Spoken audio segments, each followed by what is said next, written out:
তো গাইস এই গেমে দেখো এই হোটেলে একটা ম্যানেজার আমাদের এসে বলছে যে এই হোটেলে যাতে কোনো ভূত ঢুকতে না পারে, তো সবাইকে চেকিং করতে হবে। তো দেখো সবার প্রথমে একটা মেয়ে চলে এসেছে, তো দেখো এই মেয়েটা নিয়ে যাচ্ছে ভাই, আর মেয়েটার হাতটাও দেখো বিড়ালের মতো, তো তাকে চেক করতে হবে। তো প্রথমে তার নেজের উপর ক্লিক করে দেখি কি হয়।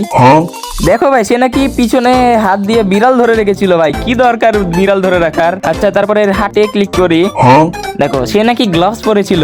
আচ্ছা দেখো এই মুখটা ঢেকে রেখেছে, তো এই টুপিটা আগে হটাই। দেখো মাথায় নাকি বিড়ালের কানের পরে রেখেছে, আচ্ছা মাস্কটাও নামিয়ে দেখি, না ভাই এটা কোনো ভূত না, তো তাকে যেতে দিই। এরপরে দেখো ভাই এই লোকটাকে তো আমার ঠিকই লাগছে না ভাই, একে তো ভ্যাম্পায়ার লাগছে, একে তো ঢুকতে দেওয়া উচিত না। আচ্ছা যাই হোক পরীক্ষা তো করতেই হবে। তো প্রথমে আমরা মাথাটা উঁচু করি, দেখো ভাই চোখটা হালকা হালকা লাল হয়ে আছে। তারপরে দেখো এখানে অনেকগুলো রসুন রয়েছে, তো রসুন গুলো তাকে খাইয়ে দিই। দেখো রসুন গুলো খেয়ে সে কিরকম করছে, তার নাকি রসুনের টেস্ট পছন্দ না। আচ্ছা তার মুখটা খুলি, ভাই দেখো ভাই একে সুবিধার লাগছে না, একে আমরা ঢুকতে দিব না। ভাই দেখো সে আসলে একটা ভ্যাম্পায়ার, একে ভাই রসুনটা আবার খাইয়ে দিই।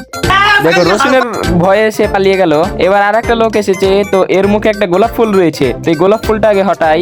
গোলাপ ফুলটা ভাসে চলে এলো। এরপরে দেখো সে পকেটে কত সুন্দর হাত ঢুকিয়ে রেখেছে, তার হাতটাকে বের করি। দেখো হাতটা তো বেরোলো না, কিন্তু তার হাতে একটা ঘড়ি রয়েছে। আচ্ছা আমরা এটা পরে দেখছি। তো প্রথমে দেখো আমরা এখানে জানালাটা খুলতে ভুলে গেছি, তো জানালাটা খুলি। দেখো জানালাতে একটা চাঁদ রয়েছে। আচ্ছা এর ঘড়িটা কি খোলা যাবে নাকি? দেখো এই ঘড়িটা খোলা যাচ্ছে, তো এটাকে আমরা বাইরে নিয়ে যাই। দেখো এটা চাঁদের কাছে চলে গেল, চাঁদটা ফুল হয়ে গেল, গোলাকৃতির হয়ে গেল। আর দেখো লোকটা অন্যরূপ ধারণ করে নিল, তো তাকে আমরা জ্বালিয়ে দিই। দেখো তাকে আমরা জ্বালিয়ে দিলাম আর সে ভয়ে পালিয়ে গেল। তো দেখো আমরা জিতে গেছি গাইজ। এই ছিল আজকের ভিডিও। যদি পছন্দ থাকে তাহলে লাইক এবং সাবস্ক্রাইব করে দিও।